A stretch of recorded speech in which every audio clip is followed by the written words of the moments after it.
What's going on, my fellow Kino Lords? So first and foremost, I want to wish everybody a happy new year. By the time this film gets uploaded onto my channel, we'll be rolling into the new year. So I hope everybody has a great time tonight. I hope everybody gets wasted or whatever it is that you like doing. I hope you're having fun doing that. As long as you're not hurting somebody else, I hope that you have a grand old fucking time. And also Merry Christmas. I didn't really get to say that before. But I hope everybody had an awesome Christmas that wasn't filled with too much drama. All right, all that out of the way, let's dive into what you came to this video for, which is for me to discuss The Iron Claw. This is a film that I pretty much just watched out of sheer curiosity. Yes, it's an A24 distribution, so there was a part of it that also, that was a part of the reason why I felt compelled to go see it. But for the most part, it was just kind of out of curiosity because I grew up with wrestling kind of, but I never really liked it all that much, and I definitely didn't really pay attention to it like that. And I also knew nothing about the Elric family. I heard it a bunch of times in the film, but for some reason I can't remember how they pronounced it. But I knew pretty much nothing, at all nothing about the family that this film revolves around. So I went in like pretty much blind in that regard as well. And I gotta say, I really dug this film a lot. This film was a whole lot heavier than I expected. This is a very emotionally compelling film. And also a very important one, and I'll dive into more of that later. But let me just say, I feel like it's gonna be difficult for me to discuss this film in an analytical way without being semi-spoilery. I'm not gonna outright spoil this film or anything, but thematically speaking, I feel like it's difficult for me to discuss this film in an insightful way if I don't kind of discuss some of the content that's in this film. Oh, fireworks going off. Awesome. It kind of freaked me out for a second. I don't live in the nicest area, so sometimes if I hear popping, I'm like, oh fuck, is someone gonna pop a cat in my ass? Anyway, so yeah, that being said, this film it's in one way, it's in terms of the story, like this family story, in one way it can be quite unbelievable. I don't know if everything in this film is accurate in terms of the finer details of actually what happened to this family.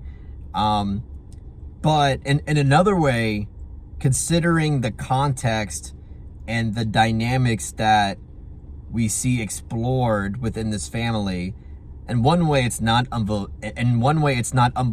and comes off as just an unfortunate tragedy due to the lack of emotional intelligence in the family.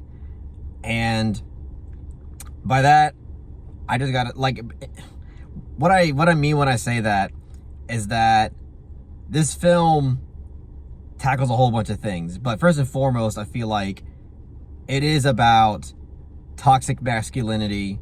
And I know people hate when that word gets thrown around, but it's impossible not to think of that word when watching this film. But it is a film that I feel like kind of is reflective of America in a huge way. And I feel like toxic masculinity is a huge element of it, especially in the sense that men are expected to hold in all of their emotions and repress trauma and repress any level of sensitivity. And this film shows that there are consequences to that. But when I say that it's reflective of America, I mean, it's like one of the most America films that I feel like I've seen in a long time without being overt about it. Like in a way it is obvious, but in another way it's actually a quite subtle film. But like the first 3 shots that we get of inside this family's home, I think is quite telling. The first shot we get is a crucifix on the wall. Then the next shot we get is a room full of guns. And then the next shot that we get is a room full of trophies. So like right there, it's like this trifecta of American values where you have religion, obviously Christianity, then you have the guns, represent the Second Amendment and violence in general. And then you have the trophies, which represent competition. And competition is a huge thing in this film. Probably one of the bigger themes of this film, if I had to pick one. And not just, I mean, yes, obviously it's competition, you know, within the wrestling arena, but also competition within the family. The parenting style here, to me, is fucking unfortunate and just emotionally unhealthy. Where all the brothers in this film are basically pinned up against each other. And luckily here in this film, that doesn't really stop them from loving one another, and that doesn't really cause them to be detached. But there is pretty much everything is on these brothers' shoulders emotionally and mentally. And, you know, usually the mother figure is viewed as the one that is expected to be sensitive to the children, as opposed to the father, who's basically just like this fucking like emotionless, tough love douchebag, which obviously the father in this film definitely is that. But the mother in this film doesn't even provide that either. And whenever there's any kind of emotional struggle or emotional conflict or anything that revolves around internal conflict or sensitivity, all of that is always just deflected by the parents and expected that the brothers just talk amongst themselves and figure it out. And we see what kind of problems that create. And I feel like the consequences that unfold within this family, I feel like reflect a lot of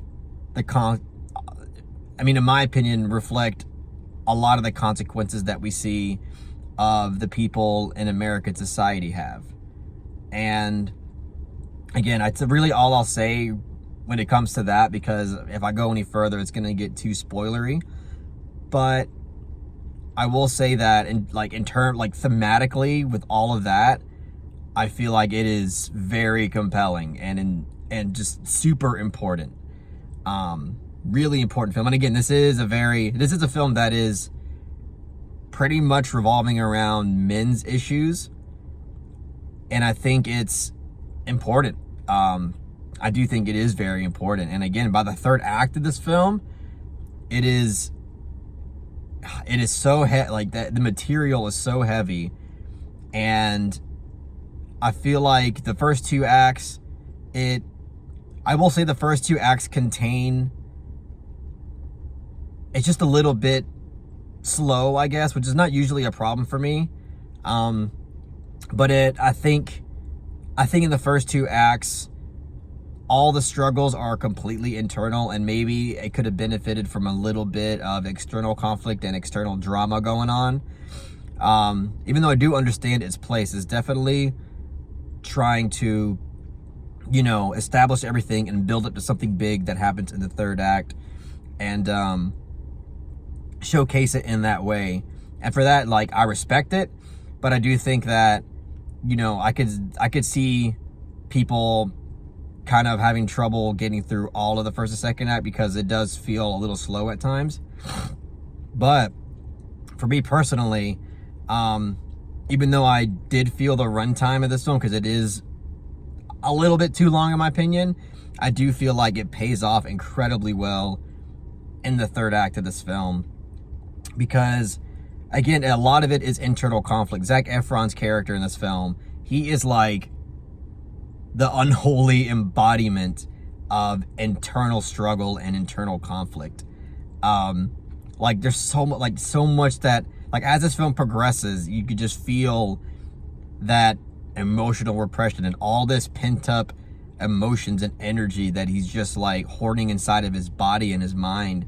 It just builds and builds and builds as this film progresses.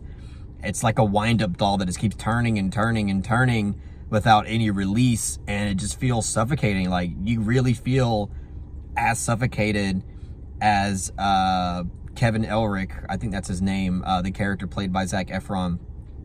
And again, you're just waiting like for something, for him to get a release in some way.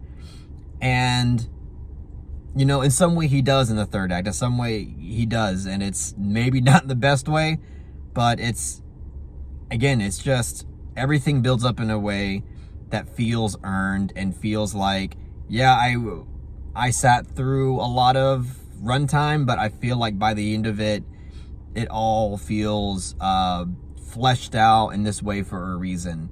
And I was impacted by it heavily, and just think it was done in a very compelling way. Acting all across the board is really great.